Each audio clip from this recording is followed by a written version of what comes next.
السلام علیکم دوستو، میں ہوں آپ کا اپنا بلال معین اور آپ دیکھ رہے ہیں بلال معین یوٹیوب چینل۔ اچھا بھائی، افغانیوں کے لیے ایک بیڈ نیوز ہے، اور وہ نیوز یہ ہے کہ سلطنت آف عمان نے اب افغانیوں کے ویزاز بھی بین کر دیے۔ جی ہاں، سلطنت عمان نے افغانی نیشنلز کے ویزاز، جو بزنس ویزاز تھے، وہ اب بین کر دیے۔ اب افغانی بھی پاکستانی اور بنگلہ دیشیوں کی طرح سلطنت عمان نہیں آ سکیں گے۔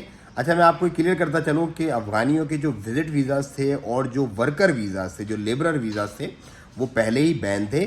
لیکن اب یہ جو اپڈیٹ آئی ہے، مطلب آفیشیل آپ کو مل جائے گا، ہو سکتا ہے ملے، ہو سکتا ہے نہ ملے، لیکن کیونکہ ہمارے کلائنٹس ہیں، آلریڈی کچھ پروسیسز چل رہے تھے، کچھ معاملات چل رہے تھے، تو اب وہ سب جن کا ہو گیا ان کا رینیول چلتا رہے گا، لیکن جن کے نہیں ہوئے ان سب لوگوں کے اب نئے ویزاز نہیں نکلیں گے۔ تو افغانیوں کے ویزاز جو ہیں وہ بالکل بین ہو گئے ہیں سلطنت عمان کے اندر۔ اب افغانی سلطنت عمان میں بزنس ویزا پر نہیں آ سکیں گے۔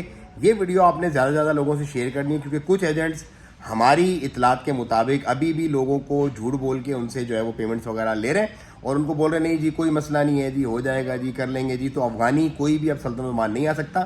کوئی بھی افغانی کسی بھی ایجنٹ کے تھرو بہکاوے میں نہ آئے اور ان کو پیسے دے کے پھنس نہ جائے۔ تو اس ویڈیو کو آپ نے زیادہ سے زیادہ شیئر کرنا ہے۔ افغانیز کے بزنس ویزاز آج جب میں آپ سے بات کر رہا ہوں 6 اپریل 2025 کو آج سے بین ہو گئے سلطنت عمان کے لیے۔ دعاؤں کی درخواست، چینل کو سبسکرائب کریں، ویڈیو کو زیادہ شیئر کریں۔ السلام علیکم ورحمۃ اللہ۔